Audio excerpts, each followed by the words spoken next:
Students, आज हम अपना नेक्स्ट टॉपिक पढ़ेंगे। कौन सा? Economic region of India, Bharat के आर्थिक प्रदेश। ठीक है, देखिए जो अपना इंडियन ज्योग्राफी वाला जो सिलेबस है ना, वो लगभग कंप्लीट हो चुका है। लगभग क्या, पूरा ही कंप्लीट हो चुका है। बस आपका एक वो ट्रेड एंड ट्रांसपोर्ट वाला चैप्टर और बचा हुआ है इसके अंदर 5th यूनिट में। बाकी हमने सारी यूनिट के हर टॉपिक को डिस्कस किया है। आज हम पढ़ेंगे इकोनॉमिक रीजन। देखिए, इकोनॉमिक रीजन यानी कि हमारा जो आर्थिक प्रदेश है। देखो, अभी हमने इंडस्ट्रियल रीजन पढ़े थे। इंडस्ट्रियल रीजन पढ़े थे ना, कि भारत में इंडस्ट्रियल रीजन यानी कि औद्योगिक प्रदेश कहाँ कहाँ, कौन कौन से क्षेत्र को सम्मिलित रूप से क्या क्या नाम दिया गया। ठीक उसी प्रकार से इकोनॉमिक रीजन भी है, यानी कि आर्थिक प्रदेश भी है। और आर्थिक का मतलब हम लोग समझें तो इसको देखो, इसको डिटेल से हम समझते हैं।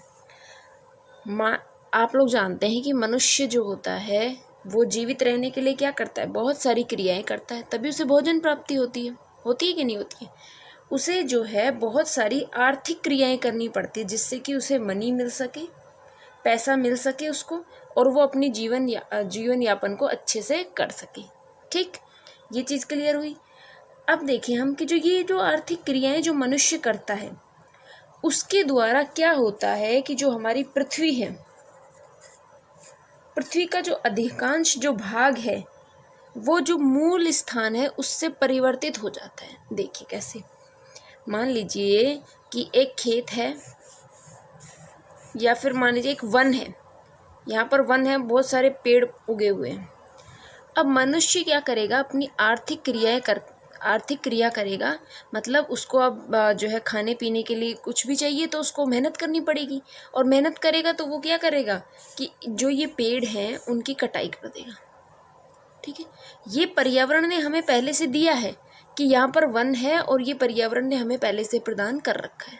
ठीक है, जब हम इन क्षेत्रों के अंदर वनों को काट देते हैं, जब इसमें वनों को काट करके हम क्या करें? लकड़ी को बेच करके अपनी जीवन यापन करें, या फिर यहाँ पर वन है उसको काट कर यहाँ खेती करने लग जाए, तो ये जो मूल प्रकृति थी उसको मनुष्य ने चेंज कर दिया।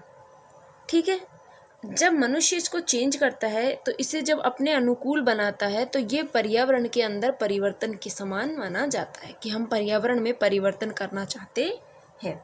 ठीक है, जिन भागों में पहले सघन वनावरण था, वर्तमान में अगर वहाँ देखें तो पारिस्थितिकी विकसित कर ली गई है। अब फसलें लहरा रही हैं, बहुत सारी इंडस्ट्री लग गई हैं।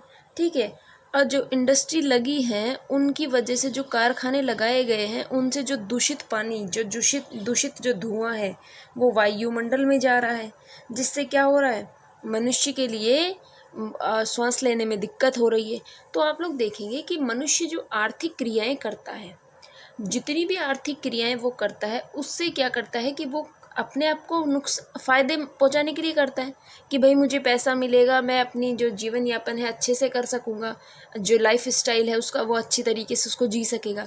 लेकिन होता क्या है कि उसके अपोजिट प्रकृति में बदलाव के कारण उसका अनुकूल यानी कि विपरीत प्रभाव भी पड़ता चलता है, साथ साथ विपरीत प्रभाव भी चलता रहता है।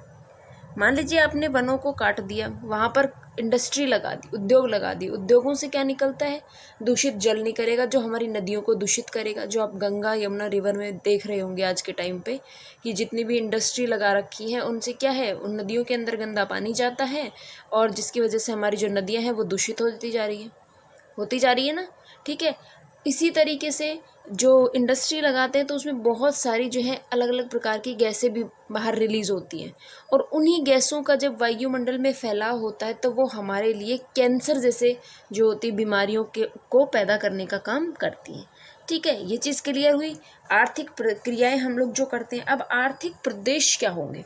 हमने आर्थिक क्रियाएं बात कर ली। आर्थिक क्रियाएं कौन कौन सी थी? आर्थिक प्रदेश की अगर हम बात करें, आर्थिक प्रदेश ऐसे भौगोलिक प्रदेश होते हैं जिसमें हम क्या करते हैं? जिसमें अर्थव्यवस्था, उद्योग, व्यापार, परिवहन व अन्य जो संबंधित तृतीयक जो क्रियाएं होती हैं की समानताएं पाई जाती हैं। समझ में आया कि आर्थिक प्रदेश उस क्षेत्र को कहते हैं जहाँ पर उद्योग, व्यापार, परिवहन और जितने भी हमारी ये तृतीयक जो हमारी वो होती है ना, जो सेवाएं के रूप में जो हमारी क्रियाएं होती हैं, जो आप लोगों ने इकोनॉमिक ज्योग्राफी में पढ़ा होगा। प्राथमिक क्रियाएं जो कृषि करते हैं, पशुपालन करते हैं। द्वितीय क्रिया फिर उन्हीं को मैन्युफैक्चर करने का काम करते हैं। तृतीय क्रिया जो होती है वो हमारी सेवाओं और उन सब से संबंधित हो जाती है। ठीक है, तो वो सेवाएं जब जिस क्षेत्र के अंदर मिलती हैं तो वो एक आर्थिक प्रदेश यानी कि इकोनॉमिक रीजन कहलाता है। वही सेम कंसेप्ट है जो इकोनॉमिक रीजन, जो हमारा इंडस्ट्रियल रीजन था, उसमें एक इंडस्ट्री को डेवलप करने के लिए क्या क्या जरूरी होता है। इसमें आर्थिक प्रदेश यानी इकोनॉमिक रीजन बनाने के लिए एक प्रदेश में क्या क्या जरूरी है। अर्थव्यवस्था, उद्योग, व्यापार होना चाहिए, परिवहन की सुविधा होनी चाहिए, और जितनी भी जो फैसिलिटीज़ हैं वो उस प्रदेश में अगर है तो वो हमारा क्या कहलाएगा, एक आर्थिक प्रदेश कहलाता है। चीज़ क्लियर हुई। सैद्धांतिक रूप में अगर हम देखें, एक छोटे प्रदेश में भी सभी तत्वों की समरूपता मिलना आसान नहीं होती। मतलब हर एक, जो मान लीजिए आप लोगों के लिए एक बड़ा इंडस्ट्रियल रीजन बना देते हैं, इंडस्ट्रियल से इकोनॉमिक रीजन बना दिया कि भारत का पश्चिमी इकोनॉमिक क्षेत्र, तो मतलब जो पश्चिमी भाग है उसके अंदर बहुत सारी सुविधाएं जो हैं हमें मिलेंगी। ठीक है, एक छोटा सा प्रदेश ले लो आप, जैसे मान लीजिए कि आप अपना ये ले लीजिए, कोई आप आसपास का कोई क्षेत्र ले लीजिए आपका, जैसे बहरोड और जो ये वाले क्षेत्र हैं। ठीक है, अलवर डिस्ट्रिक्ट हो गया। अलवर डिस्ट्रिक्ट में तो, अलवर में तो जो प्रॉपर है आपको सारी सुविधाएं मिल जाएंगी, लेकिन फिर भी बहुत सारी जो चीज़ें हैं वो इस यहाँ पर नहीं मिलेंगी ना। जैसे परिवहन के मामले में देख लो, क्या हवाई परिवहन है वहाँ पर? नहीं है। यहीं पर एक आर्थिक प्रदेश बाहर निकल गया। ठीक, उद्योगों में क्या हर प्रकार का उद्योग अलवर के अंदर लगा हुआ है? नहीं लगा हुआ है। ठीक है, नहीं लगा हुआ है, तो वो इस प्रदेश से। तो आर्थिक प्रदेश किस क्षेत्र को कहेंगे जो एक व्यवस्थित और सुविकसित रूप में हर प्रकार की सुविधाओं से सुसज्जित होता है। क्लियर हुई ये चीज़? ठीक है, हम इसमें बात करेंगे आर्थिक प्रदेशों की विशेषताएं। आर्थिक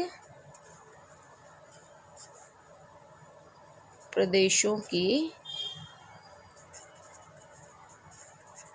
विशेषताएं। देखिए, जैसे एक इंडस्ट्री डेवलप करने के लिए बहुत सारी विशेषताएं थी ना, उसी प्रकार से आर्थिक प्रदेशों की भी बहुत सारी विशेषताएं हैं। हम एक एक विशेषताओं को लेते चलेंगे और उसके बारे में डिस्कस करते चलेंगे। सबसे पहली चीज़ कि किसी एक बड़े उद्योग का संगठन होना चाहिए। उद्योग का संगठन, बड़े उद्योग का संगठन होना क्या है? आर्थिक प्रदेश की विशेषता कहलाता है। हमने ये बात कर ली कि वहाँ पाई जाने वाली हर प्रकार की जो फैसिलिटीज़ होंगी वो हमारे आर्थिक प्रदेश में होंगी। और आर्थिक प्रदेश की विशेषताएं क्या क्या हैं कि एक तो बड़े उद्योगों का संगठन होना चाहिए उसमें। दूसरी चीज़, किसी बड़े उद्योग से संबंध सहायक और पूरक उद्योगों की भी स्थापना होनी चाहिए। देखिए, अभी समझते हैं इसको। बड़े उद्योग से संबंध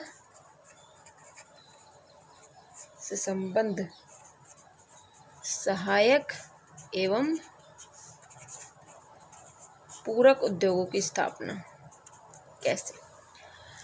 बड़े उद्योगों का संगठन होना चाहिए, मतलब बड़ी इंडस्ट्रीज वहाँ पर होनी चाहिए। दूसरा पॉइंट, जो हमारे बड़े उद्योग अगर लग जाते हैं तो उसके लिए यहाँ पर छोटे छोटे सहायक उद्योग और पूरक उद्योग भी होने चाहिए। कैसे? बड़ा उद्योग है, चीज़ों को बना रहा है, मान लीजिए इंडस्ट्री लगा दी, बहुत बड़ी है, बहुत बड़े लेवल पे काम कर रही है।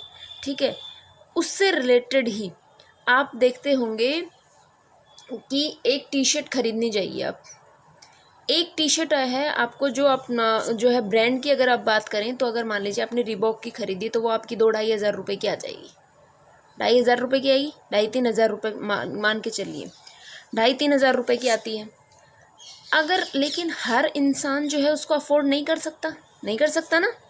भाई जो इंसान जो खेतों में काम कर रहा है, बेचारा किसान है, वो कहाँ इतनी महंगी कपड़े खरीदेगा। ये तो उन लोगों के लिए होगा ना जो जिनकी मंथली इनकम बहुत ज़्यादा होगी। ठीक है, अब उसी जैसे मान लीजिए ये बड़ा उद्योग तो कौन सा हो गया, हमारा रीबॉक वाला। ठीक, अब इसी से रिलेटेड मान लीजिए ये टी शर्ट बना रहा था, बड़े उद्योग जो थे वो बड़ा उद्योग था, ये इसने टी शर्ट बनाई। अब इसी पैटर्न में टी शर्ट जो है वो जो 200 रुपए की, 150, 200, 250 रुपए की जो आती है, वो कौन बनाता है, जो ये सहायक और जो पूरक उद्योग होते हैं वो बनाते हैं। क्लियर हुई ये चीज़, क्योंकि हर इंसान इसको अफोर्ड नहीं कर सकता, इसलिए उससे रिलेटेड जैसे मान लीजिए टी शर्ट यहाँ बन रही है तो उसी प्रकार की टी शर्ट्स यहाँ बनेंगी, लेकिन बस क्वालिटी का फ़र्क होगा। तो जो नॉर्मल जो इंसान है, जो अपना मिडिल क्लास वाली जो फैमिली है, वो इस चीज़ को परचेज कर पाएंगी। क्लियर हुई ये चीज़, ठीक है। तीसरा, उस प्रदेश की जो जनसंख्या है, जिस प्रदेश जो आर्थिक प्रदेश है, उस प्रदेश की जनसंख्या उस प्रदेश की जो जनसंख्या है वो उन कारखानों में कार्यरत होती है। आर्थिक प्रदेश के विशेषताओं में अगर देखें तो जो मान लीजिए बड़े बड़े उद्योग, सहायक उद्योग, पूरक उद्योग लगे हुए हैं, तो वहाँ की जो जनसंख्या है वो भी क्या कर रही है, जहाँ वहाँ के जो लोग हैं वो क्या कर रहे हैं, उसी जो उद्योगों के अंदर जो कारखाने हैं उन्हीं के अंदर काम में लगे हुए हैं। ये की बात भी क्लियर हुई, ठीक है। चौथा पॉइंट इसमें देखिए, सबसे इम्पोर्टेंट कि परिवहन जाल विकसित होना चाहिए।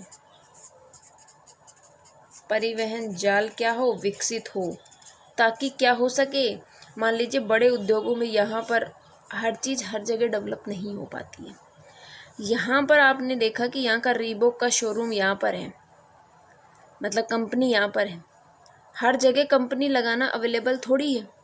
तो परिवहन जाल विकसित होना चाहिए ताकि उस चीज़ को, अब देखिए जो चीज़ अलवर में डेवलप हो रही है, मान लीजिए अलवर में कंपनी लगाई हुई है, तो बहरोड में भी उस तरीके की कंपनी लगी हुई है क्या, सामान वहाँ से आता है, हमारे यहाँ पर ट्रांसपोर्ट हो रहा है।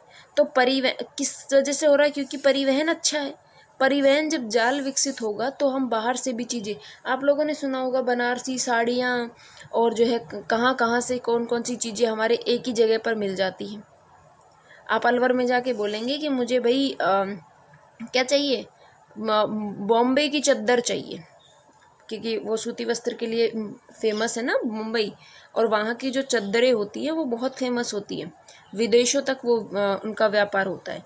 तो अगर आप जाके अलवर में भी बोलेंगे कि भाई हमें मुझे ना मुंबई की जो चद्दरें होती हैं वो चाहिए, बॉम्बे डाइंग की, ठीक है, तो आपको वो चद्दरें मिल जाएंगी। लेकिन ये थोड़ी है कि उसकी कंपनी यहीं पर अलवर में लगी हुई है, वो ट्रांसपोर्ट होता है। इसकी वजह, उसका मेन रीज़न क्या है, परिवहन विकसित होता है।